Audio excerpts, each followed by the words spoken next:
How we doing, everybody? Welcome back to another rendition, maybe edition. I'm spitting bars out here of the hard count. I'm joined by Matt again. What's going on there, brother? On this fine Tuesday, August 17th of the 2021 year. Man, we are doing good. Just enjoying life. Watching some preseason football going down, seeing what young players look like, and just getting ready for football season because less than a month away. We're soon to about 2 or 3 weeks before Thursday night football, and I'm pumped for it.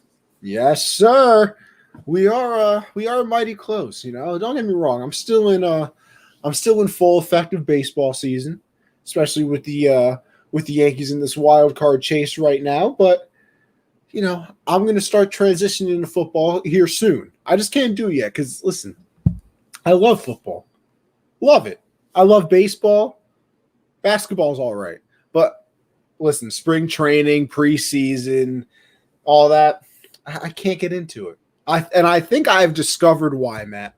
I think I've discovered it's because there's no consequences. What a play by DJ LeMahieu right there. Wow. But there's just no consequences. You know what I mean? Like, they don't mean anything, so I can't get into it, I've determined. Yeah, I feel you. I kind of feel like the same way. Like preseason, the only thing I tune into is just like some big name rookies, like maybe like a Jordan Love or somebody, and then now this. Yeah. What's going on there, Michael? What a guy. And then, just tuning in, seeing, the LA Dodgers try and make a push for a first, about say like 4 games back, but there's still a possibility. Team's getting healthy. And we'll see what happens there. Exactly. Exactly. Why watch the preseason when I can watch some beautiful baseball down the stretch?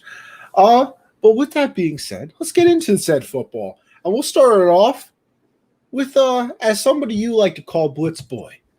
But the people would know him as Mr. Jamal Adams. He got paid, got that big old contract extension from the Seattle Seahawks. Now, let me tell you something. You kind of see this coming. Oh, God. At work, LO, but priorities. What's the Yanks score? We're currently 2-0 right now, top of the 6th inning of a doubleheader. So remember, they're only playing 7 innings. So, looking good. We're looking to sweep this doubleheader, maybe. And if we do, they're officially, in the wild card. And I also believe that make a push for the division. I don't know. I think they're like, let me check. Let me check how far out they are. I feel like it's like 5.5 or something like that, and that's a little steep because. Hey, 5.5 in mid. They're only 5 out. They're only 5 out. 5 out in mid-August. If you verse Tampa or Boston and get like a 3-game sweep, yeah, but you see, the Yankees only have 3 games with Tampa left. That's the problem. If they had more, I'd be a little more with it. But hey, you never know. Tampa could get cold. Listen, I hope so, because right now they're not. The Yankees have like the best record in baseball over the last month, and they've gained 1 game on the Rays because the Rays have been good as well. Yeah, I feel that. Dodgers one time had like a 6-game win streak where we like swept the Mets and like won 2 other games, and like the Giants, we only made like 1 game improvement. So the Yankees have gained 1 game on Tampa, but 8 games on Boston. So that's just how things go. But anyway. Yankees are like 20-8. Michael, we love to see things like that. Now, I got to go over to the NFL. I got to go over to the Football Unwrapped page, which everybody should be following anyway. I'm just saying. That's right. Because I can't remember what the contract exactly was, but here it is. 4 years, $70 million, highest paid safety in the league, and gets $38 million guaranteed. $38 million guaranteed. Now, Matt, I think I know your answer. Okay, which is why the Cowboys are going to win the Super Bowl. Yeah, okay. Oh, stop it.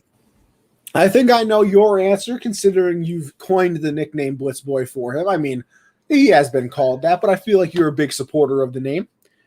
How do we feel about said contract extension? I feel like it's something like you have to do. What's going on, CJ? I can't wait for my boy to be back in the co-host seat. Yeah, I feel like this is one of those where for Seattle you kind of had to.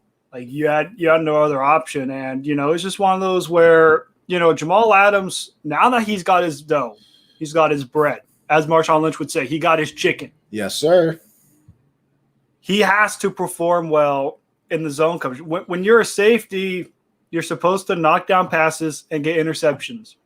And as I call him, Blitz Boy does the exact opposite. He's horrible in coverage, but he could get you some sacks. He does pretty good on that front.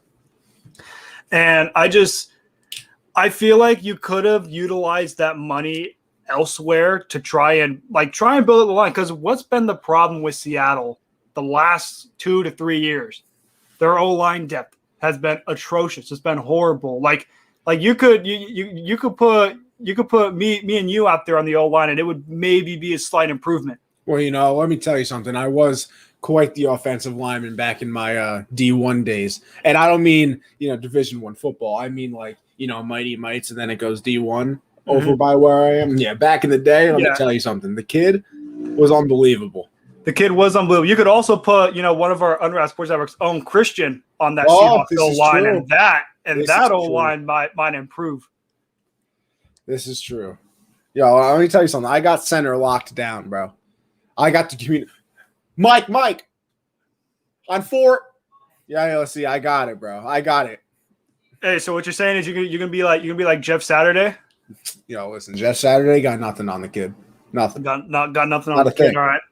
Anyways, besides that, I kind of knew once Buda Baker got paid by Arizona, that was going to be the standard set for Jamal Adams. And it's kind of like, if you're Seattle, what are you going to do? And I feel like Seattle had to do it because you don't just trade 2 first-round picks and another pick to the New York Jets just for 1 to 2 years of Jamal Adams. You basically trade that to have him be your long-term investment. And it's just one of those where it makes sense for Seattle, but you just hate to see it because the dude is awful in coverage, and all he really does is just blitz. That's why we call him Blitz Boy, because that's all he's really known for. So you just hope, if you're Seattle, you better make the damn playoffs, and this defense better be good, because you gave Jamal Adams this kind of money when you could have tried to help improve the O-line. This investment better work, and you better win a playoff game this season for it to pay off. Yeah, I don't know why. I feel like, I know he plays safety, but I still feel like it's just the wrong word for Jamal Adams. It just doesn't make sense that he's a safety. I feel like he's one of the, newer edition hybrid linebackers almost. That's kind of what I look at him as, like you said. And with the nickname, of course, Blitz Boy, we all know kind of what he really does. And you're right, the coverage is not there. But this is a contract you have to give out. It's not even – I feel like even if they didn't want him, they have to somehow keep him around because, like you said, you can't give up that many draft picks for a year or two of a player when you traded away, somebody that you could have had in your future. So you're almost – see, this is why some trades – man, they just stink in the long term, because what happens now, you made that trade and then you just never give him another contract. That makes it look even worse. So it's a situation where they had to do it. And I almost wonder if they can go back in time if they do the trade or not. And I also wonder, do they wish it didn't cost so much money-wise? Because like you said, the problem has been their offensive line, but don't get me wrong, their defense is terrible. The Seahawks defense is not good. Yeah, it's not the same as the Legion of Boom defense in the past. We can all agree on that. They don't even – Legion of Boom is the furthest thing from their minds. It's more like the Legion of Fluff. Yeah, no, they're not good. I mean, at all. They have no pass rush, and with that makes your corners look a lot worse because, well, people can hold on to the ball for 25 minutes behind the pocket. So it's just a rough situation. I mean, good for Jamal Adams and everything. Oh yeah, of course. Congrats on Jamal Adams. Yeah, we're not selling him short for getting money. No, man, secure the bag. We just look at the front office and simply say, look, man, this better work, or else it's gonna. It's not going to be good because if there's one thing you don't want is if you're the Seattle Seahawks, you put that money investment into Jamal Adams and your defense is ranked in the 20s. And then Russell Wilson is out here scrambling and your team barely makes the playoffs and you're a wild card exit. You don't want that if you're Seattle because then you just look at that money and be like, well, damn, if we knew we were going to be that bad, we could have just spent that $70 million on some O-line protection to try and help out. Their defense is worse than the Toon Squad. Now, listen, I'm not going to lie to you. This might upset some people. I haven't seen either one of the Space Jams, so I can't confirm nor deny. I feel that same way. I haven't seen both of them either. But from the way how Michael is saying, it looks pretty bad. Yeah, listen. I mean, it was basically the Cowboys and Seahawks last year to determine who were going to have the worst defense. You know, Michael, you know what I mean? You watch plenty of those Cowboy games, Michael. Nothing like a bad Cowboys team. There's just nothing like it. It's fantastic. What do you think? You think this changes anything for Seattle going forward, though? Because, I mean, they kind of have, you could say, a cornerstone for their defense now. They can try and build around that. But I don't know. I just don't know what it really does. Wow, what a freaking play by the Yankee pitcher to get out of the inning. I love it sometimes. No, I don't think it changes anything. I feel like the one thing that would change for Seattle is if they improve their O-line. Because I honestly feel like it doesn't matter who you bring in on that defense. It's all about what's going to go down with that offensive line. Because you can have one of the best defenses in the league, but if your offense isn't good, you're not going anywhere. Look at what happened to the Chicago Bears. Like the last 2 to 3 years, they've had one of the top defenses in the NFL, but their offense has been so horrid, so bad. They've been meddling at 500. Shout out Bills legend Mitch Trubisky, though. That's the reason. Exactly. Shout out Bills legend Mitch Trubisky leading the Bears to the playoffs twice and winning an MVP award. Nothing like it. I know. Nickelodeon's most valuable player, baby. Did he? Yeah. Didn't he like not even play in the game? No, he did. He did. He did. He had one good throw, and the receiver like dropped one of the most like easiest gimme touchdowns. Oh, wasn't that Mooney? It was whoever 83 was. I really feel like that was Mooney for some reason. But I also feel like I'm just trying to sound smart right now, so it's possible. But yeah, you know, I don't know how much it changes for the defense. Like I said, you kind of have your cornerstone now, if you want to call him that, because you can build around him because you know he's going to be there at least. But it's not like it was a cornerstone like Cam Chancellor was. It's not a cornerstone like, you know, Earl Thomas was and Richard Sherman and all them. So you can build upon that defense. It's just, you know, it sucks too, because I feel like even if they had a middle of the pack defense, they would be easy Super Bowl teams. Oh yeah, yeah, of course. Which is incredible to say when you think about it, because their offensive line, like you said, and like we've said, and like I've said always, their offensive line is awful. I mean, Russell, listen, don't get me wrong, me and Josh every Monday do a prayer circle for Joe Burrow, but you could just as easily do one for Russell Wilson as well. If that man wasn't athletic, he'd be dead already. Like, we wouldn't even have him in the NFL still. Yeah, and also you can even make a case to where if Russell Wilson isn't even on the Seattle Seahawks, they're basically pretty much irrelevant. Oh, no. I don't even think you have to make a hard case like that. I think you take that man off, they're picking first every year. I don't know about first. I mean, the Houston Texans are going to run for their money, but all right. Besides this year, you're right. They'd at least be in the top 3. What is it? The Jags, who have picked in the top 5, like 10 drafts or something like that. Oh, I have no idea. The Jaguars got to be one of the worst like drafting teams like we have ever seen. If they had no line, Russ would have an MVP. You know what, Michael? I absolutely agree, because you know you look at Russ's numbers, right? He always starts the year off hot, and I've come to realize this now. He starts the year off very well. You know, I just had this revelation, Matt. I really did. It's amazing what can happen on a live show like this. Mm-hmm. But he probably starts off hot and then gets bad later on in the year because the man is dead. Exactly. Like the man's legs are out of gas. Yeah. And later on in the year, no wonder he starts throwing interceptions and things, because he's like, bro, I've already ran a marathon by the 5th game of the season. So you know what? I'm a little tired right now. I'm going to just throw this one up. Now Yeah, listen, could he and work on that? also Absolutely. But hey, I also have the motto of the let Russ cook trial last about like 6 weeks. oh yeah. Like the let Russ cook motto, you give that thing 6 solid weeks, and by about halfway through the season, performance falls down because the old line's bad, and also the defense kind of gives out too. But the let Russ cook trial, if Seahawks fans really need to take this into consideration. Like this is one of those to where you have to know the let Russ cook experiment, even for like fantasy football wise. You got at least 6 to 8 good weeks of Russell Wilson being like an MVP, and then after that, you should expect his performance to dip. So what you're saying is draft Russell Wilson and then trade him week 7 for some fire. Exactly.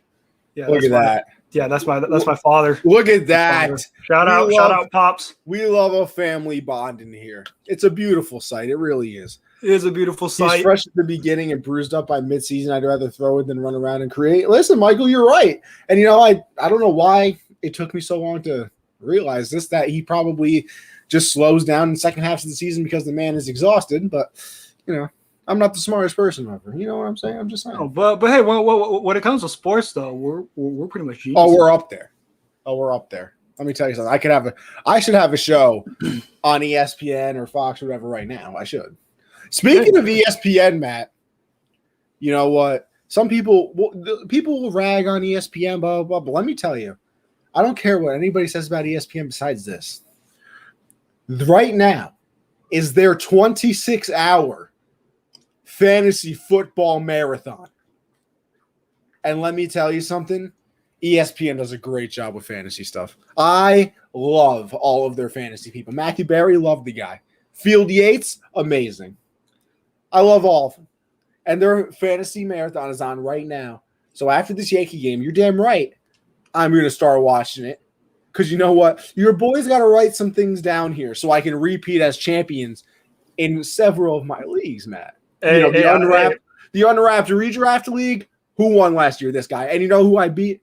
Matt, guess who I beat? You beat your co-host, Michael. Oh, no, not only one co-host. Who else did I beat, Michael? Oh, you beat Josh too, right? I beat Josh and Michael back-to-back weeks, semifinals and championships to get the title.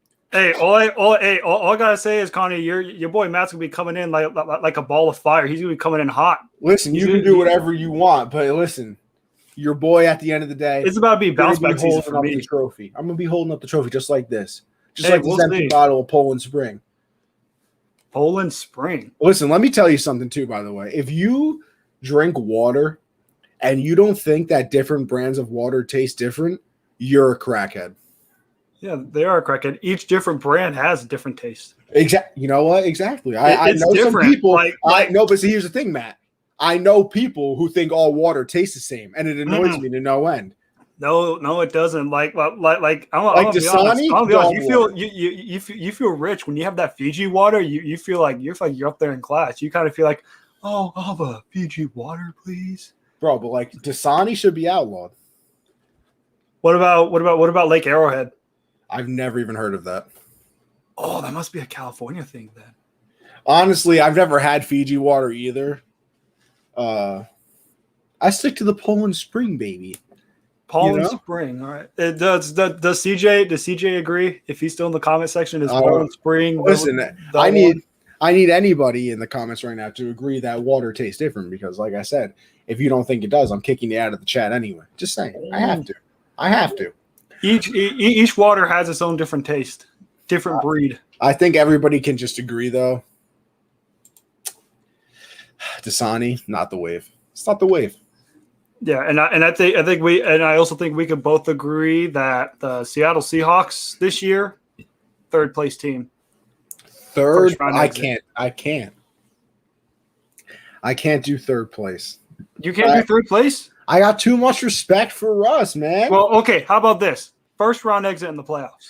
That's understandable. Okay. We agree on that. There's just so much. The NFC is a very good division conference, I should say. But I don't know. I got too much respect for my boy to put him in third. But your boy doesn't even have a single MVP vote, though. I know. Listen, I don't care. He's my MVP. Will he get a vote this year? I can't. You know what? Let me tell you something. He should have gotten a vote last year. I know he ended bad, but to not even get one vote, come on, bro. I know you would have given him a vote. I would have. What about your boy Carson Wentz? No, Pennsylvania did not deserve that MVP vote last year. That I will say. Well, no. I'm saying this year, if he's a week one starter, is the Wentz VP train coming back? Oh, Winston-Annapolis is on the rise. Winston-Annapolis on the rise? Winston-Annapolis. Let me tell you something. Wentz VP, Winston-Annapolis, WVP. I mean, literally anything you can think of. Wentz for the win. Wentz for the win. All right, we'll see. Well, let's first see if he's fully healthy week one. But hey, just for the viewers out there and listeners of this, if Carson Wentz is healthy, per Anthony Conover's word, you could book it. MVP. Winston-Annapolis will be coming in full effect. Yes, sir. He got tired of Pennsylvania. He wanted to switch it up. But just like we're going to switch it up right now, because we're going to go a little bit preseason football, baby. Now, like I said, is preseason really for me? Yeah. Do I still watch the highlights and pay attention because it's football and people in America are, addicted to football? Absolutely. So we're going to go with which rookie quarterback impressed you the most with their week one performance. And, well, let me tell you something, folks. I think I know who Matt's going to say. Well, if you were to base it off of just strictly rookie quarterbacks. Oh, you're right. This is true. If you were to base it just off of rookie quarterbacks alone, between Trevor Lawrence or Zach Wilson or Trey Lance or Mac Jones, I might have to honestly go with the Mac Jones of the New England Patriots. Oh, the reason why I'd go with Mac Jones of the New England Patriots is just how poised he looks. Like you look at Trevor Lawrence, we know he's going to be a starter in Jacksonville. It doesn't matter how horrible he is. He's going to be QB1. Same thing with Zach Wilson and the New York Jets. We know he's going to be QB1 there. It doesn't matter how bad he performs. But with Mac Jones, he has the potential to where if he has a fantastic preseason, he could be the week one starter for the New England Patriots. And I feel like the way how he played at week one, I felt he was poised. He made some good throws. And to be honest, I felt like he made a perfect throw in the end zone. Yeah, the receiver dropped it, but it was a perfect pass. It was a perfect pass right on the money. Great throw. It was a beautiful throw. I loved what I saw out of Mac Jones just because we look at Mac Jones as we don't know what we're going to get. Before the whole draft started, a lot of people said Mac Jones was going number 3 to San Francisco. Then it eventually became, he may not really fit. He falls all the way down the draft. He falls down to 15. This boy right here, Anthony, was kind of flaming a little bit. He said he was built like a Lego man. Like he did not. These like words Mac Jones possibly came out of my mouth. It's possible. It's possible, but I will say, I think after the first week of the preseason, he has silenced some of the doubters. There are still some out there because you always have those. It's preseason. How is he going to play with the starters out? But for the most part, he did his job. He was good with the ball, didn't really turn it over, didn't make any bad plays. Had, I believe, like 1 or 2 series, and he looked good in those. So I would say Mac Jones, from the rookie quarterbacks, had probably one of the better performances. I want to hear what QB you have, Anthony, as you're just strictly just based off of rookie quarterbacks. Yeah, I think I gotta go with Fields. I mean, he had the 2 total touchdowns on the day, 1 through the air, 1 on the ground, which is what we kind of expect from Justin Fields. I believe he had over like 120 passing yards, had a pretty solid completion percentage. So, listen, it's exciting for Bears fans because, I mean, they've never had an actual quarterback, clearly. Because I still can't get over what Ethan said last week, that they've never had somebody throw for over, 4,000 yards? 4,000 yards or, I think, 30 touchdowns. That's literally disgusting. Dog water. That's awful. I didn't even think it – you throw for 4,000 yards by mistake in the NFL now. Jameis Winston over there. threw for like 5,200. Mr. Weymouth Jinston. So yes, I don't know why. I love the creativity there. I was kind of dumbfounded when he first said it, but I realized I'm just No, it was on purpose. I don't know why, but one of my friends is a Bucks fan and a Winston fan, and when he started doing bad, he started calling him Weymouth Jinston. So ever since then, that's all. Is Weymouth Jinston going to be QB1 for the Saints Week 1? Listen, with the way he's kissing up to Sean Payton, he might be. Man, it's talking like, I'm working so hard, man. Like blah blah. I will say he's the most interesting character I've ever seen. Did you hear him say that one time it was like the running back tandem duo? He said condoms. I did not see this. Yeah, look it up. It's one of the funniest things ever. Oh, that's a scary moment. What's the scary moment? Chris Bassett was hit in the head by a line drive today. Ouch. I guess when the A's were playing the White Sox. So prayers up to the boy. Why does my dad say that? Okay, it's Bobby Boucher from Waterboy, which makes sense. It's a good option. You can never discount that. All right, listen, smart man, clearly. Yeah, clear. It's as they say, it's high quality H2O. You know what? Some would say that. Some would, but yeah, I don't know. I liked Fields. I think that I don't know. I feel like he almost intrigues me the most, only because I feel like all the focus has been on Lawrence. A lot of focus has been on Mac Jones, but I think what you see out of Mac Jones now is what you're going to see always. Trevor Lawrence is supposed to be, the one that's walking on water. The chosen one. Yeah, he's walking on water currently, if you didn't know that. Let's see. Trey Lance, he intrigues me as well. He does, just because I will say he had an okay performance. I feel like the one highlight he had was the 80-yard touchdown throw. Beautiful. I would still say, in my opinion, go Garoppolo week 1 and just start Jimmy G until either 1, he gets hurt, or 2, he has back-to-back bad performances. No, I think I would do the same if I were them. I think I would start with Jimmy as well, but yeah, because you look at with the 49ers, when Jimmy G was fully healthy, you made it to the freaking Super Bowl. Like you made it to the Super Bowl and you won 13 games with Jimmy Garoppolo. Probably should have won the Super Bowl. Honestly, Jimmy knew what football looked like in the fourth quarter. if he didn't overthrow Emmanuel Sanders, well, they still had Kyle Shanahan, who's like the choke artist of the Super Bowl. Nah, but I mean, this man Jimmy G, terrible in the fourth quarter of that Super Bowl. Yeah, that was pretty bad. So, I mean, yeah. Listen, I know people like to rag on Shanahan for that collapse in the Super Bowl. Thank you very much. But I don't know. I still give Jimmy G some blame on that, especially because, like you said, that overthrow of Emmanuel Sanders, if I am a 49ers fan, that replays in my head daily. It would have to.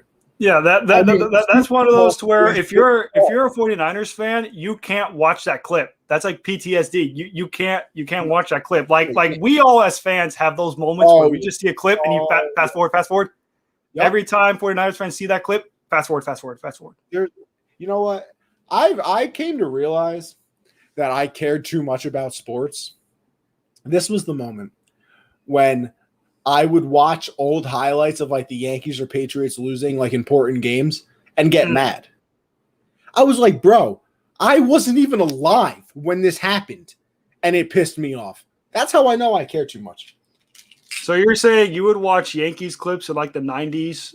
Well, all right. So like losing games and you would, for example, like the 2001 World Series, right?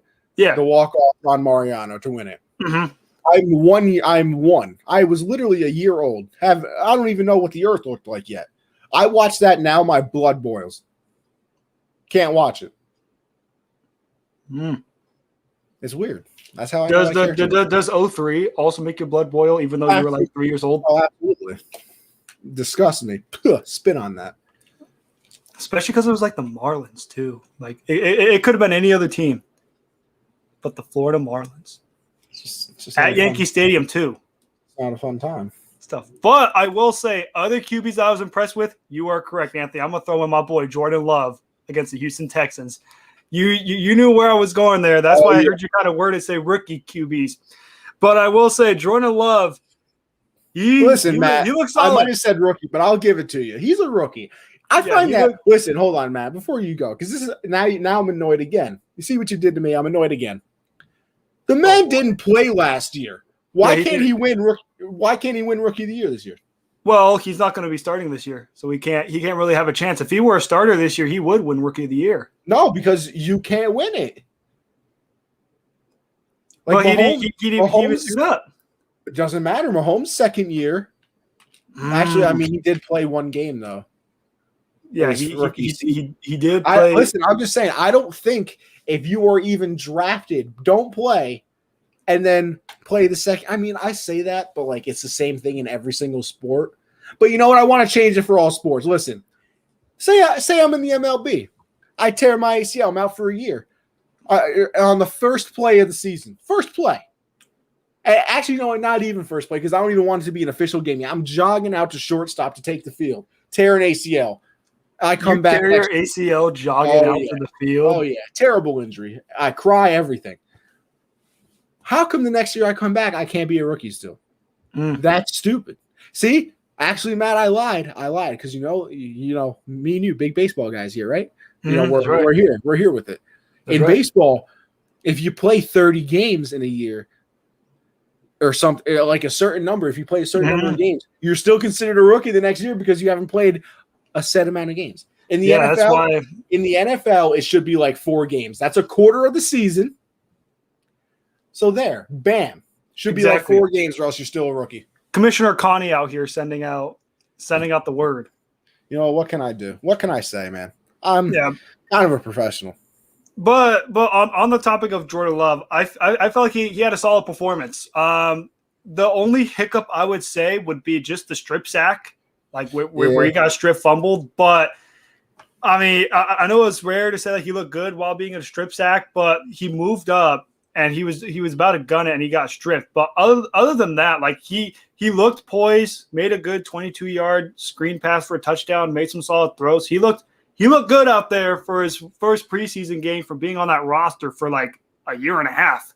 Like we didn't even see him last year in the preseason. He didn't even get a jersey. He didn't even suit up because he was a third string. He sat on the sideline with a paperboard and just sat there. And seeing him out there, he looked solid for his first preseason game. You know, obviously he'll have two more preseason games where I feel like in the next preseason game, he'll probably play a full half. You know, just because, you know, second preseason game, that's when you kind of get the basis of what your team is like. And obviously with Rodgers not playing all the preseason, because you don't really need him to play all the preseason, you know he's going to be QB1 and you know he's going to be ready to go. Yeah. It's just probably going to be one of those where Jordan Love just play the whole half next game and then just play the full game on the third preseason game. See what the kid's got, but the kid looks pretty good. I also want to see, Anthony, what other young QB you throw out there as who else played well. You know, I'll be honest with you. I really was going to say Jordan Love. It was impressive. Listen, impressive is impressive no matter who it is. Even if I don't like the person, even if I like to poke fun at my fellow Packer fan over here for having to go through the Jordan Love drama. And hey, listen, if he plays like that, you guys went from Favre to Rodgers to Love, baby. So you might be A-okay anyway. Yeah, you might be. And then, you know, just win maybe just one Super Bowl in 15 years when we could have had 2 or 3. Now, Matt, have you seen the stats for the passer ratings of all the rookie quarterbacks? I have not. I have not seen the passer ratings, but I know Jordan Love's was up there. It was in the 110s. Now, I don't know. Hold on, I got to find it. Oh, no. I saw the tweet before. Oh, is this it? Oh, here we go. Passer ratings of first-round QBs in their preseason debuts. Mac Jones was 5th with a 78.2. Zach Wilson had an 86.8. All right. Trevor Lawrence had a 90.5. Mm-hmm. Trey Lance with a 93.7. Justin Fields, a 106.7. And your boy Jordan Love had a 110. That's right, he did. I also saw at the end of the game he was trending #1 in NFL Twitter. Oh yeah. Yeah, because Jordan Love, all that drama. Oh, what? Wait a minute. We got a Wait little a minute. surprise going on right now. I don't think even- I think we have a surprise coming soon. Whoa! What do I owe the honor of this to? Yo, It's good, y'all. What's going on there, brother? Chilling, man. I can't see y'all right now. Hold on. Let me move you in your place. Oh, There we go. Hold on. Let me even come back. I can't see y'all real fast. All right. Listen, StreamYard, man. you know what? This is you know what they say. It's the beauty of doing things live. That's right. Be right back. Hold on. All right. Listen, you take your time there, brother. We got nothing but time over here. Yeah, that's true. We got Where's nothing the but time. Yankees 1 out away from a sweep of the doubleheader of the Red Sweep Sox. with the doubleheader. Hey, I was shocked you kind of have it thrown in the Drew Lock, where he would, the same guy who versed put on, sitting on the sideline, and he had 2 tutties against the Minnesota Vikings. This is true. Hey, listen, you know who else you could throw out there? You. A little PJ Walker. Oh, I remember PJ Walker from XFL. Oh, the man looked the XFL MVP. The man looked great. He might give Sam Darnold a run for his money. Yo, listen, I'm telling you. Well, you see, you don't got to tell me. I'm not too sold on Mr. Samuel Darnold. I haven't. I watched him play in New York Seeing too ghosts. often. I've seen him play in New York too often. So, it just. Hey, you better not bag on Sam Darnold too hard, or else you might summon Christian, the SC guy, and he might have to defend his boy. I guess. Hold on, I'm trying to find this tweet because that was passer ratings, and that wasn't even honestly the one that I was looking for. Here we go. This is what I wanted. First round rookie quarterback preseason debut. Pro Football Focus, bless you, Matt. Thank you. Pro Football Focus grades. Oh, Pro Football Focus grades? Yes. Would you like to know the grades of the rookie? Now, notice, Matt, this time I do mean rookies. So your boy Love is not in this one as the Yankees win once again. Can you see us this time, CJ? Yeah, I can see y'all now. Yeah, good. All right. What's good? What do we owe the goody? pleasure to? It's a pleasure to have the I boy can't back. hear y'all. What the? Oh, What? no. Hold on. CJ low key just doesn't want to be on the show with us. This is what he's trying to say. But you know what, Matt? As he gets that figured out, let me give you the quarterback. So, Zach Wilson had an 80.3. All right, 80.3. Mac Jones, a 79.5. 7.5. All right. Justin Fields. Now, there's just a tiny little drop off here. Had a 58.7. 58.7. So did Trevor Lawrence, same exact grade. And Trey Lance with a 48.8. Ooh. Pro Football Focus is very interesting. So it's it's different. I really wish I knew what went into their grades and like how they do it. And obviously I don't, and I'm not smart enough to actually tell you what does. But yeah, that's their grade. Very different from the passer rating one. Clearly. Mm-hmm. Very clearly different because you could say passer rating 1 QB looks good. And then just when you look at the Pro Football Focus grade, absolutely horrendous. I mean, that's tough. Trevor Lawrence with a 58.7. And, talk about welcome to the NFL. The man gets sacked on his very first play. Well, I mean, what do you expect? It's the Jacksonville Jaguars. They are a long way. You're right. They're a long way away. Now, Matt, you know what? I also forgot to ask you about this. Did you watch Hard Knocks? I did not watch Hard Knocks. Okay. Sadly, I was not able to. I need you to tell me what went down in Hard Knocks. I'm pretty sure a lot of drama. I wonder if Jerry Jones was involved at all or any other shenanigans that he threw in. of course, Matt, you know that Mr. Jerry has to make his appearance. So he is in the episode. And, I think the big focus of it was Dak. It's the episode starts off with him talking about, some of the scars he has. And it slowly goes down to his ankle, showing the scar he had from his surgery, obviously. And, it's revealed that he didn't have just one surgery. What do you have? Do you have like 3, maybe 4? No, he went back and had a second one. So not quite 3 or 4, but, it was kept under wraps. I mean, we didn't know that until, very later on. So it comes out that Dak ended up having to have 2 ankle surgeries after last season, not just the one that we all knew about. So that, you keep an eye on that, obviously. And then, it's the typical stuff of, him talking and, the meetings with, Big Mac McCarthy. And speaking of Big Mac McCarthy, bro, shout out Jenny Taft for flaming Skip Bayless on Undisputed for calling him. I guess he, made fun of the weight. And now, listen, I can say Big Mac McCarthy because, I'm a big man. So I'm allowed to say these things. But you skinny people out there can't make no fat jokes. Only the fat people can make fat jokes. Come on. Yeah. It's like you can't talk about someone else's mom, but you can talk about your own mom. Mm-hmm. You can say your mom's annoying. Anybody else says you hit them.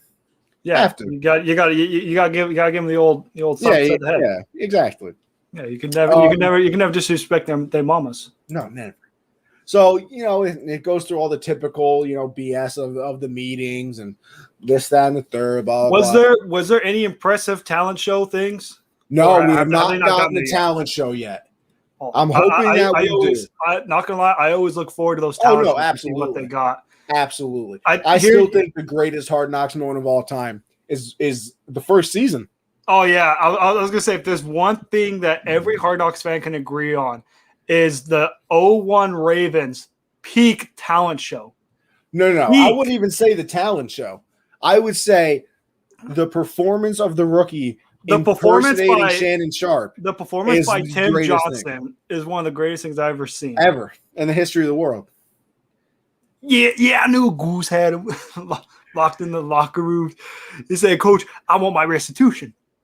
Coach, I want my restitution. You embarrassed me on national television. No, that's pure comedy. That was absolutely fantastic. Especially with him walking out with the brim hat too, and then it pans to Shannon Sharp wearing that same hat. All right, we're gonna check out if third time is the charm. Is the third time a charm? Yeah, I think we're good now, bro. Let's go. Hey, CJ, can we all agree on this one? The peak Hard Knocks, the very first season, Baltimore Ravens talent show, Tim Johnson impersonating Shannon Sharp. Oh yeah, that's a classic for sure. Greatest moment on Hard Knocks history. Wait, which I've been talking about, man. I was just going over the latest Hard Knocks episode. The first episode of the Cowboys, but you know what? We'll back up a little bit. We'll give a quick recap. Let's hear what CJ has to say. CJ, as you know, the guy who I like to call Blitz Boy, Jamal Adams, he got his money, got his dough, got his chicken. 4 years, $70 million, $38 million guaranteed.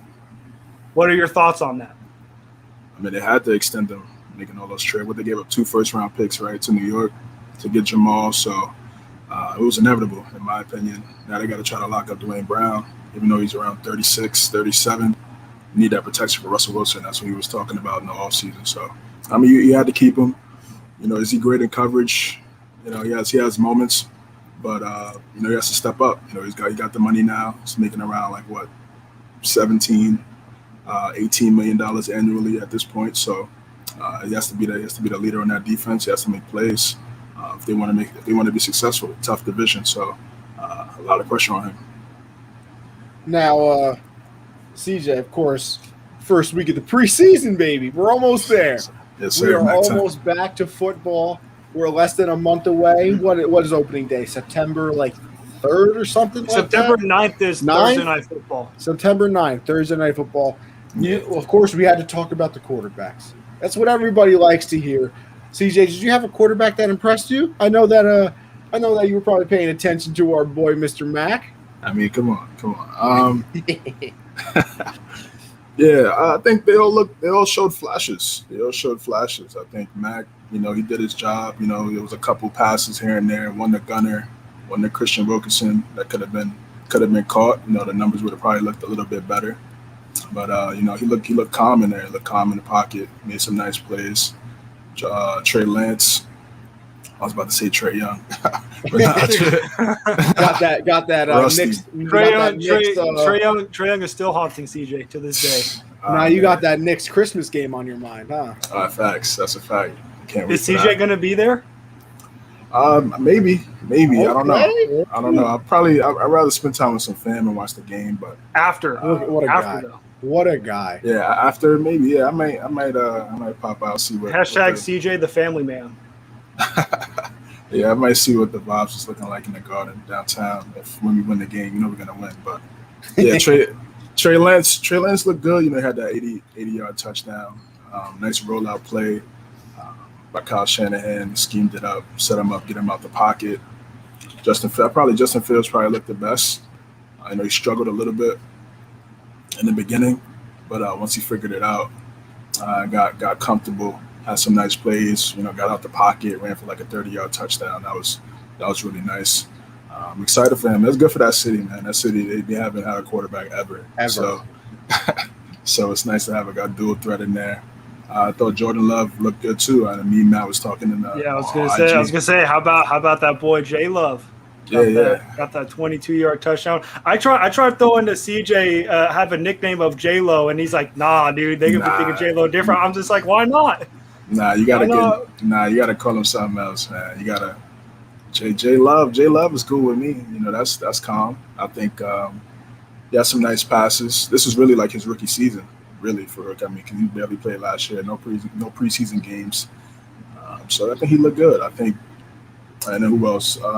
Trevor Lawrence struggled a little bit, but had that nice pass to Marvin Jones.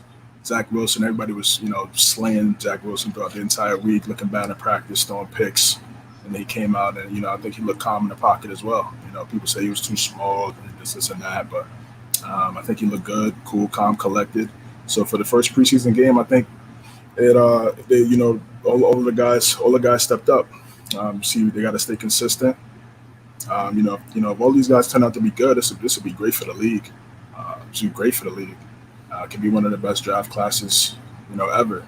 But those guys gotta put that work in. Hopefully, being biased, hopefully we got the best one out of the draft class. Yes, sir. I feel like he's in the best spot in terms of coaching. Who he has to see every single practice in terms of schemes and things like that. Every single practice. So. I'm a fan of Mac. I've been a fan of Mac since he was in Alabama. So, he's looking good. He's on Cam's heels. I think Cam probably still starts for the first couple of games, but if he starts to get choppy, it's time for the hook. Yeah, that's the thing, too. I think it could be a quick hook because, listen, we all expect Cam to be the starter. And even Cam came out and said, I know as much as you guys as to who the starting quarterback is. Now, I just think that's Bill being Bill. Don't get me wrong. Of course. But, I mean, hey, listen, I was a proponent of it from the beginning. If you want to start Mac Jones from the rip, have at it. Because, listen, you're only going to figure out what you have at that position if you actually play the person. A quarterback isn't a position where you can hide. It's not a position, where, maybe they would have been better in that spot. No. You got to find out what you have. Listen, you know what? Trial by fire is the best way sometimes. And I'm still a little bit scared about the receivers. I mean, I know Bourne's not the fastest guy. Jacoby's not the fastest guy. It's going to come down to Aguilar and, looking at occasional hands. Aguilar. Looking at Mike Reese's, notebooks after every practice, reading that, seeing what's being said. He's had some drops, some key drops. So I need to hold on to that rock, man, because he's gonna need him for deep passes. Our running back core is elite. We got one of the best. Damian Harris to the moon, baby. Yeah, you got Sonny Michel, as a backup, James White. There's a third string, and then we got Mondre and J.J. Taylor. So we're going to run the rock. I think that's why it might favor Cam, because we're going to run the ball, and he's a runner too. He had 12 touchdowns. Tight ends, baby. A lot of yeah. Hunter Henry, Jonnu Smith. Yeah, those guys got to stay healthy. They've been nicked up already early. This is true. But yeah, but back to the young quarterbacks, I think they all look really good. And let's just see how it plays out, man. It's going to be it's one of the best seasons, most anticipated seasons in a while. So fans back too. So it's a good time for football. Not only that, we got the largest season in NFL history. My guy, what's goody? What's goody? Yes, I also want to CJ comes back for 20 minutes. Already got the people showing up. I also got to make my case on why I threw in J-Lo as a good nickname for Jordan Love, because you can say J-Lo with the throw. It flows off the tongue. It's creative. Listen, the only throw I want is J-Lo throwing it back. So that's all I'm saying. Well, yeah. I mean, hey, Ben Affleck got that luxury. Yeah, you got that on lock again. See, Mac attack for the star. That's what I'm saying. But he's a Jet fan, so he loves Zach Wilson. Okay. Maybe you want to sabotage Logan? Huh? Nah, he's a fan of Bama, so he supports Mac. But that's my guy. Shout out Vic, bro. Shout out my brother, man. But all right, I need your guys' opinion. I need your guys' opinion on something though, because I had this conversation yesterday on Gen Z, and I'm a little annoyed. So the Giant-Jet preseason game, a waste of everybody's time. That shit was ugly, bro. Well, it's a 12-7 game. The Giants played not a single starter. Listen, I genuinely make the argument that, oh gosh, now I lost the word. When the two teams practice together, what do they call it? Joint practice. Joint practices. Thank you. I can genuinely make the case that joint practices are a higher intensity than preseason games. Just get rid of the preseason already. You give them more joint practices. Bro, I would literally rather have the joint practice televised, I swear to God, than preseason games. I mean, but here's the thing, though. With the preseason games, you miss out on some fans doing some dumb shit, like the Rams-Chargers game. Why? What happened? I didn't even hear about this. Oh, dude, it was the funniest thing. The funniest thing. So we had a big dude in the Aaron Donald jersey. What's funny is my dad was at that game. And he bear witness seeing it happen. So there's a big guy, obviously a couple drinks in the system. He went to fight four guys. He had the upper hand. And what does he do? He falls over, and like four people ganged up on him, beat him up, bloodied face and all. You could look it up. You forgot the key part of the girl throwing she was behind everybody. The girl started it too. Right. The girl she instigated the whole thing. Hey, she went Malice at the Palace style, threw the beer can and started it. That's exactly what and then she walked away too. She walked away. She saw it happen and just walked. No. Then she jumped in and started punching him. Remember, she was punching him with the Gatorade. Yeah. She was a savage. She was on demon time, huh? Yeah, she was on one. I don't know what happened. And the guy thought it was the guys that threw it at him. And he started swinging at them. And that's he was doing good, Anthony, until his body weight carried him and fell over. That's when it was over. They brought him down. They brought him down. Listen, I've been there. I've been there, guy. You're a big man and you got drinks and you got to keep the balance up. Because you go down, it's hard enough getting up already. And what's funny is the thing is, Anthony, he had him. He had him up there, like he had him beat. he had like a 3. He had a 3 or 4 on one. He was getting him once he fell over. I saw the video of the lady throwing the drink. I didn't see the actual fight part. Yeah. Oh, don't worry. This is where Twitter comes in. That's a quick Google search or Twitter search. Oh, there's the drink throw. Oh, we got the first punch thrown. I always did want to do play-by-play. Oh, we got a bunch of punches thrown. Okay, he is holding his own. He's holding his own once he falls down. Oh, now the fall comes. We got belly out, pants down. Oh, just getting absolutely hammer-fisted. His whole shirt fell off. Oh, look at this. We got more drinks being thrown. That's 3 drinks thrown now. We got headlock punches being thrown like it's John Jones. Oh, we got the fat lady. We got the fat lady jumping seats to try to get a piece of the action. Now, I mean, keep in mind, this is a preseason game. This is week 1 preseason. This isn't week 16, week 17. This isn't playoff football. This is week 1 of a preseason match. Yeah, I mean, at SoFi Stadium, you got that crazy action going down. Fans been itching to get back, bro. So I'm not even surprised.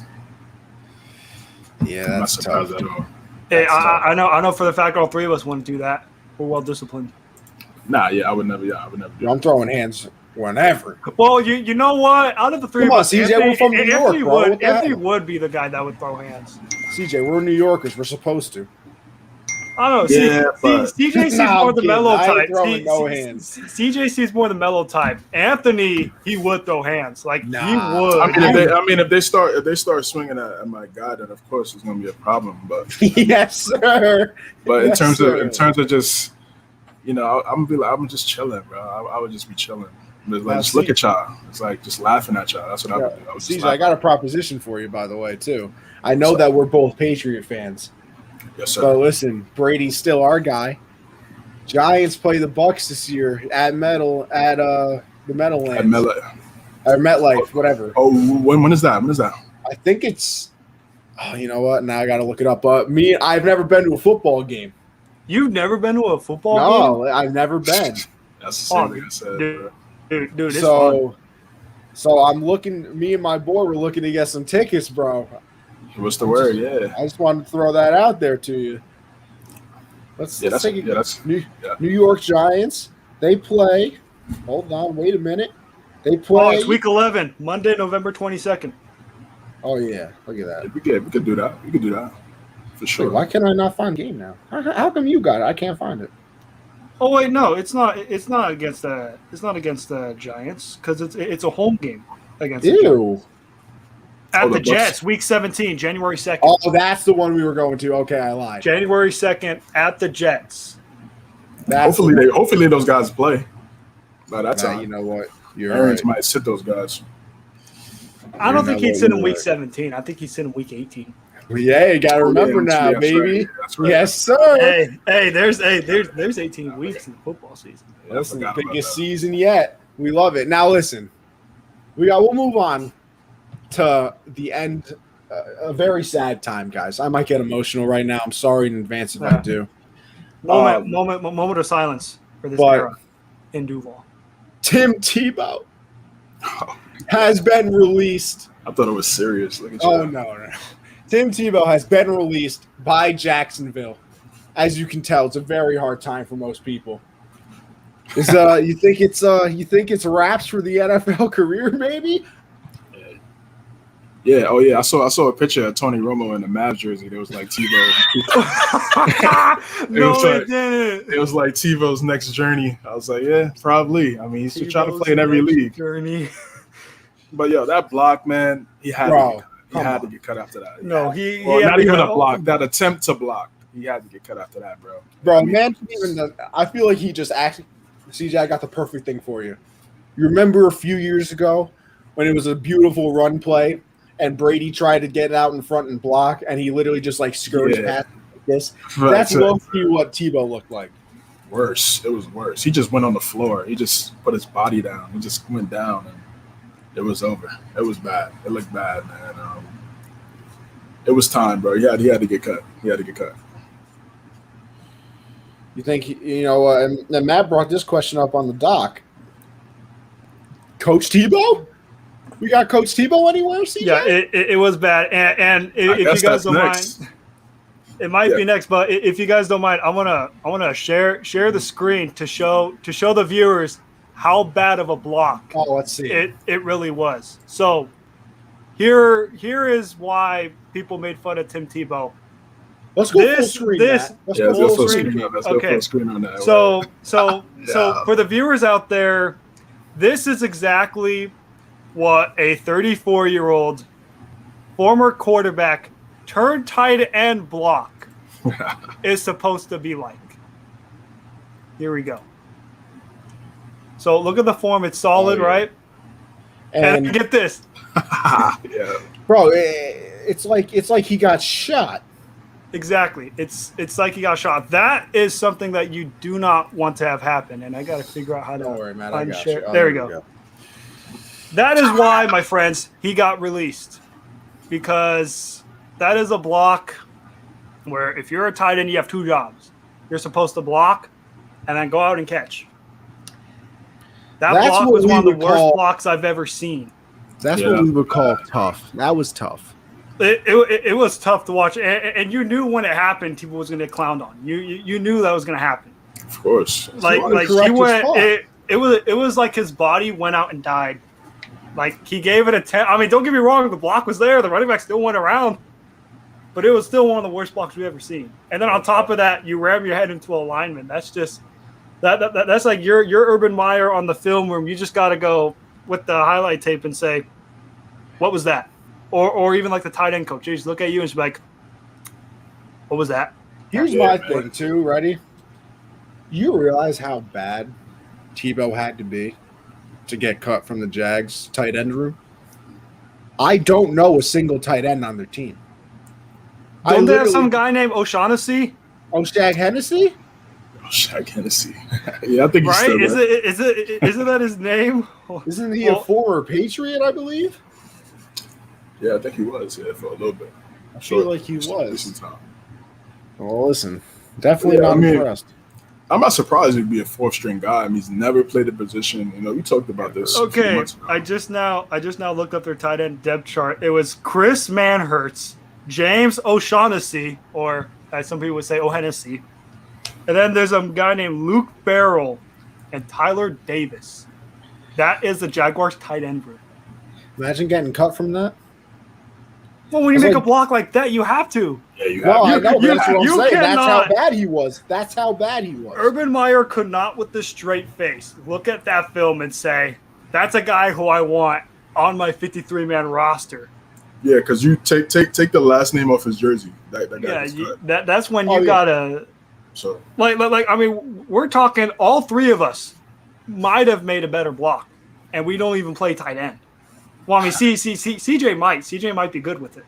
Yeah, I mean, it's just like it was bad, bro. I mean, as soon as I looked down on my phone, I was like, at first, because the caption, like, I was like, oh, word, he made a block, and then I clicked on it, and I'm like, oh. The caption was like Tebow, you know, made a big play, and I was like, all right, cool. He might be trying to do something. And then I I had to look twice. I didn't even know what he did. He just went to the floor. I was like, it was bad. Hey, he did make a big play. That was a play of a 34-year-old quarterback turned tight end right there. Yeah, he's gonna be. I see coaching. Coaching got to be next, or back to ESPN or college. Just talking college football. That's his lane. College football. That's his lane, man. That's where he became iconic. You got to go back and check if he has any more. Yeah, and on an actual serious note, could Tim Tebow be a head coach? He could, but I honestly feel like you mentioned, CJ, he'd probably go back into like the college ranks because, I mean, if we're honest here, he's a college legend. I mean, he could go to Gainesville and he is free anything he wants just because of the legend that's there at the University of Florida. Like, if he stays in like the college ranks, I have no problem with it because that's his forte. Now, hopefully, he's not a tight ends coach in college. We don't want that. We don't want to see that. But he could be a head coach. I can see it. He's a good motivator. But as a leader, he'd probably be a good coach. Could you imagine Tim Tebow replacing Dan Mullins as a head coach at the University of Florida? I mean, if that spot is open and he's available and he wants to do it, you know, it's like a layup. All I'm saying is, it's like Vin Diesel in Fast and Furious. It's family. Yeah. Listen, I'm saying, all I'm saying is, first time Tebow yells at me at practice, I gotta flame him. Have to. Oh, how? Hold on. Let's go into the mind of Anthony Conover. How would you flame Tim Tebow? What approach would you go? You could go. You could bring up the failed baseball career. You could bring up, you know, if he says bad block, you could be like, really? You're going to tell me about blocking? You know, something along those lines. You know, you might have to wait a couple of years to start good, so people can forget about that, man. Like, I feel like he's got to wait, you know, a few years, CJ. Yeah. You know, maybe let him get some gray hairs first. So the new generation coming into college literally has no idea. Here's also another idea that was thrown out there. He said he could take Aaron's job as a Jeopardy host. Maybe. Hey, Aaron to the Jeopardy. They already have their Jeopardy hosts already. Oh, they have like two of them. I heard some people were very upset about the Jeopardy host because he was apparently like already the executive producer of the show and like he just made himself host. Yeah, that's just like John Elway basically firing himself from GM but then promoting himself to president of operations. Just that kind of style. Bronco fans, if that happens, I pray for you because No, it did. It did. Happen. It happened in like March or April. He literally like said he was going to relinquish myself from the GM role, and he just moved himself up one more to where he doesn't have to make the front office moves. Well, at least he did something right then because you don't have to make moves no more because the draft and the only highlight move he made was Peyton Manning, and that's it. That's about it, man. This is a very true statement. All right, let's go on to the next thing. NFC North. A couple, we did the Packers Bears last week. We'll talk a little bit about the Vikings and the Lions. So, Dan Campbell, baby. You bringing some hype to Detroit this season? What we got in the expectations for him, Matt? Well, here's one thing I will say. Dan Campbell got to be the most electric football coach I have ever seen. Oh, yeah. I mean, we're talking from like the very first press conference when he basically said, first thing we're going to do is we're going to bite your kneecaps. You're going to take us down twice. Just basically going on a whole rampage. I love the energy that he brings to the Detroit Lions. I think, but the thing with that kind of energy, it's going to be a hit or it's going to be one of the biggest flops we've ever seen. And the way how the Detroit Lions look this year, I know they got a motivator in Dan Campbell, but you can only do so much with the roster that you have, and I think it's going to flop. But I will say I am definitely looking forward to those post-game interviews of Dan Campbell to see what he brings. But other than that, that's in my opinion is going to be the only highlight of the Detroit Lions. It's just what does Dan Campbell say? Like, what does Motor City Dan Campbell, MCDC, bring to the Detroit Lions? He brings some energy, but that's about it. I think it's going to be very hard for the Detroit Lions to win, especially like if you look at the Detroit Lions schedule. There's a lot of games in there that you just kind of look and say they're not really ready to win, especially when you got Jared Goff as your quarterback. And Jared Goff, I don't know about him. He did go to a Super Bowl, but that was pretty much because of Sean McVay and the defense. It was not because of Goff. And it's tough because you want the Lions to maybe succeed because of Dan Campbell, but just the overall team that they have, not really good. I don't see them winning a lot of games. I agree with that. I think if it goes bad this year, I can see them trying to get a quarterback in the draft next year. You look at Spencer Rattler and out of Oklahoma, some other guys highly touted that could potentially go in the draft. Maybe Sam Howell too. Yeah, there's North Carolina. North Carolina. Yeah, so yeah, he's obviously going to be eligible as well for the draft. It's tough, man. I don't know what's up with that franchise, bro. It's been cursed. The one thing is, I just hate to see it, just because I love Dan Campbell's energy. I love the energy that he brings, but it's just on the Detroit Lions. That's just tough to see. But you want to know what would have been electric, Anthony? Well, if Dan Campbell was on the Cowboys head coach this year and they had Hard Knocks, Motor City Dan Campbell biting kneecaps on Hard Knocks. Can you imagine how legendary that would have been? Can't happen because Jerry got to take up the camera time. Come on. Jerry got to be the biggest personality on the team. But can you imagine Jerry Jones and Dan Campbell though? Wait, would you say, Connor? I said you watch any Hard Knocks? Yeah, I saw the first episode. Okay. McCarthy was dropping a couple of F-bombs. It was kind of cringe, to be honest. All right. You know what? I'm happy you brought that up. I'm happy you brought that up. Because I feel like this is being talked about a lot. That like they're cursing and stuff. I mean, I don't mind it. No, I know, of course.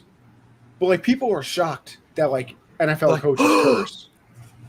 What do you expect? Find an NFL coach that's rated PG, and I'll give you a gold medal. There's no such thing. A gold medal? Oh yeah, I'll pull up to the Olympic Committee right now and get a gold medal just for you if you can find me a head coach that's PG only. No, you can't. You can't find a coach that's PG. Like making a big deal out of cursing. What are we for? Listen, if you don't like the cursing, then don't let your kids watch it. You'll be all right. I promise. Yeah, it was just like I just felt like they were just saying it just to say. Oh no, yeah, he was a little cringy though. Like, Dan Quinn was just like he was just wilding. I was like, all right, bro. Like, Wow. I was like, all right, bro. Okay, they get ready for the second half. All right, cool. Like, I mean, you don't got to just even the team bro, like calm was just down. looking at him like what are you doing? I feel like even the team was like, bro, you know it's the preseason, right? They say Yeah, that. I feel like halftime of the Super Bowl. Yeah, was that the head coach that threw it out there, or was it Well, it was Dan McCarthy, or Quinn was as it well. it was Dan Quinn and Mike McCarthy. Yeah, both of those guys were kind of. I don't know. I feel like they know a little bit when the cameras are there. You know, they throw a couple more. That's when you give a grin. You look at the camera, you give a grin, and then you look back. The idea Hard Knocks supposed to be raw. What's so bad? They got to be real. You know, Yeah, what? that is true. That's exactly my point. That's exactly my point. Like, I don't know what people be expecting out here. One time for the one time, man. They gotta have Patriots, even though it'll probably be just a bunch of crickets with the cameras. You have nothing in there. No, can you imagine? You imagine all the they did with Bill Belichick, like his last year before he calls it. They gotta try to get him to do Hard Knocks. Well, you see, here's the problem. I think if you make the playoffs, you can't have like a good team be on Hard Knocks because like there's actual like no, I'm serious. There's like actual restrictions on who can be on Hard Knocks. Like if you think if you like make the playoffs, you can't. If you win the Super Bowl, you can't, which is redundant. I don't think that's it, because the first rendition of Hard Knocks, it was the year after the Ravens won a Super Bowl. That was the first rendition. And then I think the only other time I think a team made the playoffs was an 08 Cowboys, because the year before, remember, they went 13-3, had a 1 seed, got embarrassed by the Giants, and then they had on Hard Knocks the next year. I just think it also is based off of like the storylines of what happened. I'm not sure if there are requirements, because remember when the Jets hosted All right, here we go. Hard All Knocks. right, I got it now. I got the qualifications right from the internet itself. Okay. The team hasn't made the playoffs in either of the last 2 seasons. The team doesn't have a first-year head coach, and the team hasn't been on the program at any point in the last 10 years. So those are the qualifications. Okay, so like last year coming into the season, it was the Broncos. Oh no, this was eligible in 2020 who could be on the show. So obviously this was for the Roro hit. The Steelers, Lions, Jags, Cardinals, and Broncos were available the year before. So I wish my Green Bay Packers would have been on Hard Knocks this year, just of all that offseason drama with Aaron Rodgers. I just would have loved to see that unfold on Hard Knocks. That would have been the funniest thing to see. CJ, you could get your wish if the Pats don't make the playoffs again this year, because that's 2 years. They obviously don't have a rookie head coach, and they haven't been on in 10 years. 11-6. I'm with you right there, CJ. I had them at 11-6 too. So I got them at 12-5. Hey, I'll take that. I ain't mad.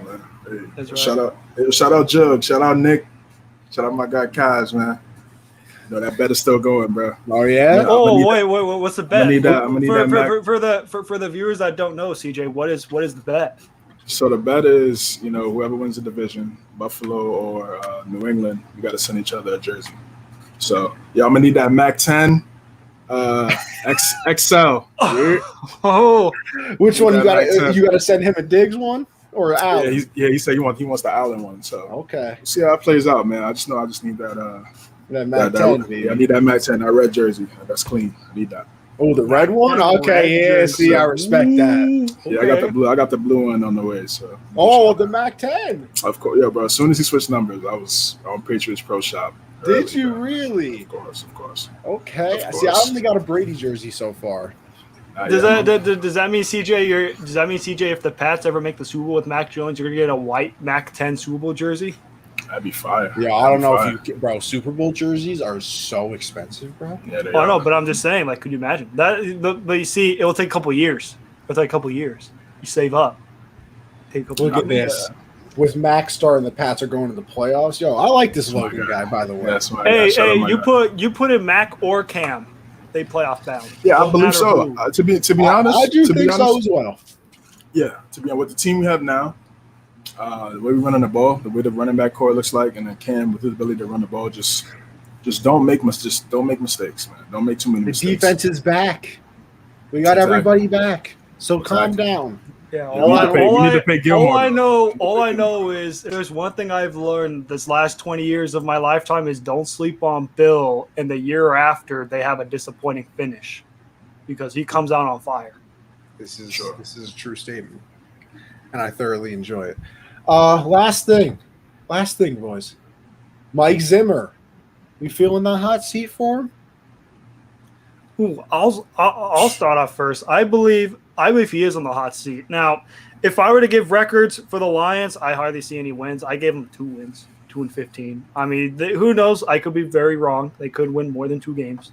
But I will say I was pretty spot on with the Jets record last year. I said the Jets would go 1-15, and what happens? They go 2-14. So I was pretty spot on there.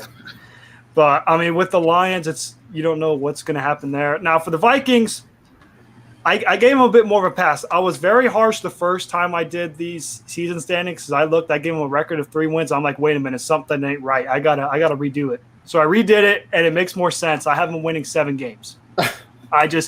I look at the kind of schedule that the Vikings have, and I don't really buy. I don't buy their team. I sometimes see on TikTok all these BS so-called sports fans. They say, "Oh, Vikings are going to take off," and they have Jefferson doing the gritty, but the gritty can only take you for so long. And you also have to look.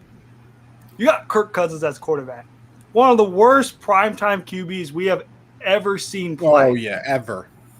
And I mean, you look at his record on Monday night is horrible. He's horrible in primetime games. And if you look at, he's an okay quarterback. But if there's one thing I give props to, it's Kirk Cousins' agent for giving him $84 million fully guaranteed. You got to give him props for that. And then you look at their schedule, 7 wins. It makes sense. Like, you mean to tell me the Minnesota Vikings are going to beat the Cardinals in Arizona? I don't think so. You mean to tell me, like, these next 3 games, you got Cardinals, Seahawks, Browns. You think they're going to win one of those games? Hell no. I think they can beat the Cardinals. No. It could be a nice little shootout. The Cardinals are going to be a decent team. Like, I believe that as well, but I don't think that is outrageous like you're making it seem to be. Could be a nice little shootout. Yeah, they got some nice weapons over there. They do have some nice weapons, and then you also have to look. Come on now, they ain't going to beat Green Bay. I mean, the only way how is if Dalvin Cook just flat out just obliterates. You mean like last year? Season. Yeah. Like last year. That's it. That's all I got. All you have to do is shut down Dalvin Cook, and we're chilling. That's it. As long as the boogeyman Dalvin Cook doesn't have a good game, we'll be okay. We'll be fine. And then you also have to look. I mean, you play the Rams, you play the 49ers, you play the Ravens. Oh, you're not winning those games. I know the schedule was like that. So. Yeah, and you look at Week 8 prime time against Dallas, L. Any primetime game you see, you could book it L. Even though they have the Steelers Week 14, it's prime time. That's an L. Like, it's just it's one of those where it's like the meme, you hate to see it, but I mean, you look at 7 wins, I think makes sense. They won 7 games last year. They didn't really get better as a team, but they didn't really get worse. So it's kind of one of those where if they have 7 wins, I wouldn't be shocked by it. And also for those people who had high expectations on the Vikings, please tamper it. Like stop. You're making yourself look like fools. Even the people on TikTok who run some sports pages, don't get hype on the Vikings. Don't make yourself look like a fool. Like, come on. What Matt really wants to say is, congratulations, you played yourself. Exactly. Don't be saying the Vikings are going to be a sleeper team to make the playoffs. Stop the cap. Stop it. They'll maybe win 7 games. And yes, Mike Zimmer is on the hot seat. He should be fired. He should have been fired years ago. Oh. But I feel like depending on how now, if the Vikings finish under 7 games this year, I think you have to fire him. If you get 7 wins or less, he's got to go. I can see that. CJ, what you think? Yeah, the defense last year was horrendous. One of the worst in the league. Everybody getting fans in this show besides me. What's popping? Unbelievable. Where are my friends at? Zimmer's supposed to be a defensive-minded head coach. So if they can't figure that out defensively, it's going to be over. They brought Patrick Peterson in.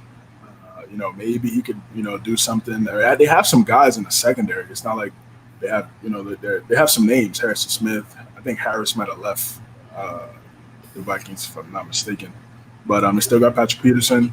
The D line is They got Danielle Hunter. He gets to the quarterback.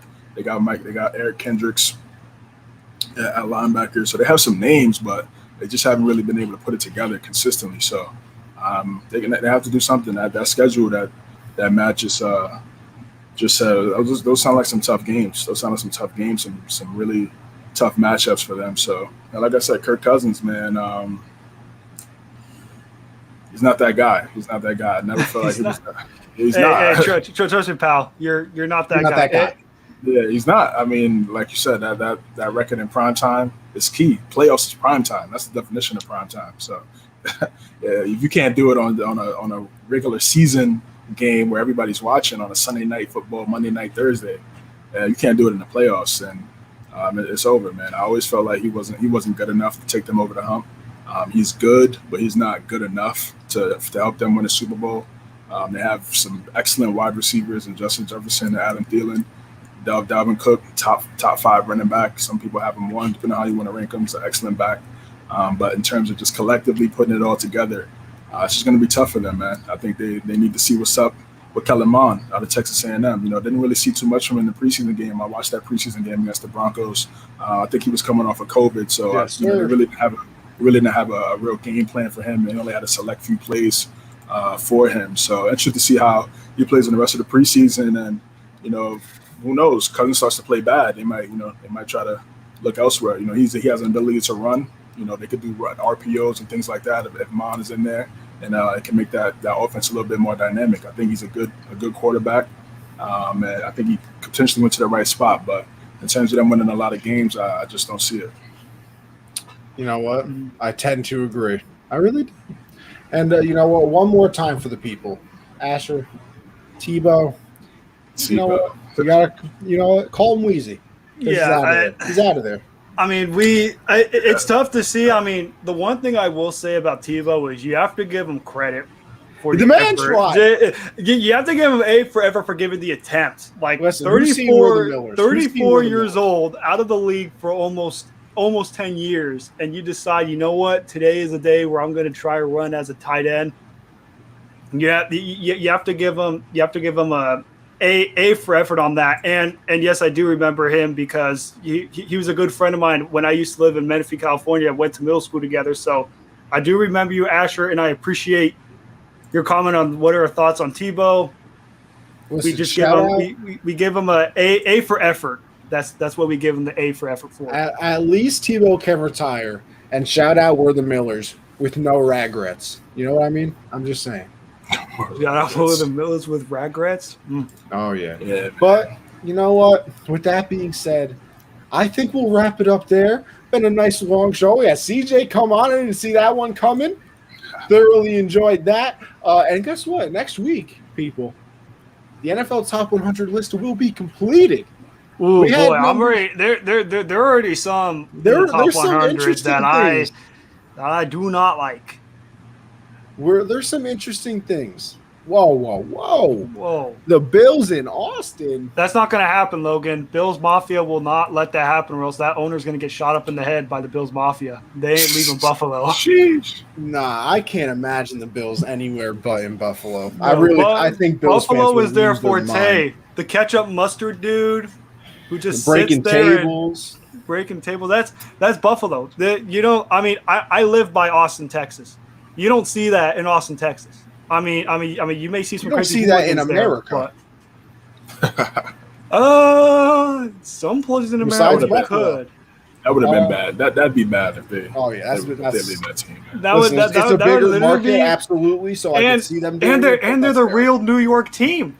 They're the real New York team. They say New York Jets and New York Giants, but let's be honest here. They're in East Rutherford, New Jersey. That ain't New York. Your statement. I'm not a New Yorker, but even I know. I don't be historic, but they used to play in New York. Yeah. You know what? Giants don't count no more. Just don't count no more. I feel you. That would be sad. I don't think they would do that though. I mean, they got to keep. Texas is willing to build the stadium and throw some serious money. I mean, they are, but look, you already got a team in Dallas and you already got a team in Houston. Yeah, they both stink, but deal with it. You can't. Yo, could you imagine? Hold on. Here's one thing I will say: you cannot be like California. California's got too many teams: L.A. Rams, L.A. Chargers. Well, never mind. They used to have a lot, but now there's like 3. Because it used to be 4 when you had like the Oakland Raiders, San Francisco 49ers, and then the Rams and the Chargers. Now they got 3, but still, yeah, that ain't bad. You have to. I think the limit for like a state is like 2 or 3. And even 2. Like I feel like 2. If you have 3, it's kind of maybe. But it's like, listen. All I'm saying is, can you imagine the Bills were bad for so long, and then they're good now, and now is the time they decide to move to Austin, and then they win a Super Bowl. I said that same thing. I said that same thing to Nick, bro. When we was talking about this. He was like, nah, bro. He just ended the conversation. I was like, yo, bro, they moving to Texas? He was like, yo, bro, stop it. Nah, that's foul. But like I said, hour 25, it's been a great episode. The NFL Top 100 list will be out completely by the time, the next episode rolls around, because I think the last 40 through 1 is coming out Sunday. So we're going to all I know is if Brady ain't number 1, I don't care. It ain't top 100. I know they probably might have Aaron Rodgers as number 1, but if we're being real here, Brady winning number 7, that has to put him at number 1. Doesn't matter what kind of stats he put up. Casually. You win your Super Bowl ring number 7, you have to put him at number 1. Casual. But with that being said, a wonderful episode. Matt, what you got before we go? Well, what do I got? I got my Twitter handle down below, Matt_Skura, for the people to follow. I also have Instagram at Matt_Skura20. I also have a sports podcast me and my great friend Caleb Conant do.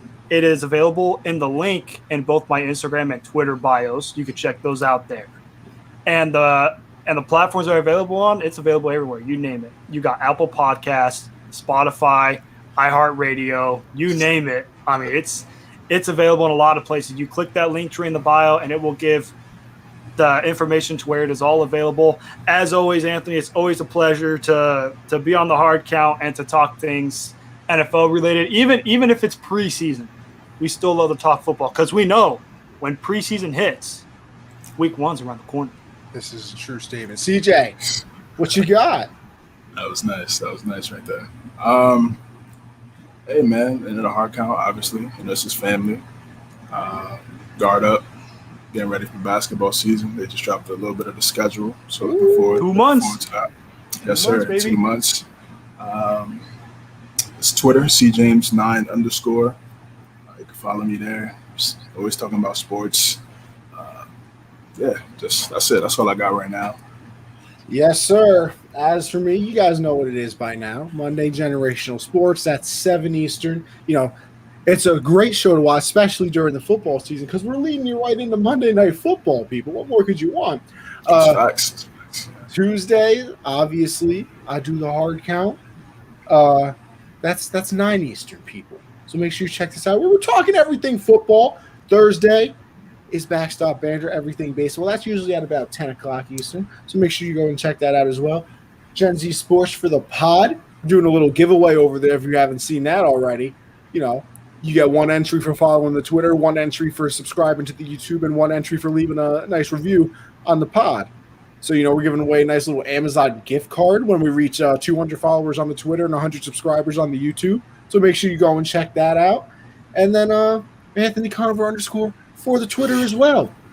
But with that being said, I appreciate the boys for joining. It's a pleasure as always, and we'll see you next week.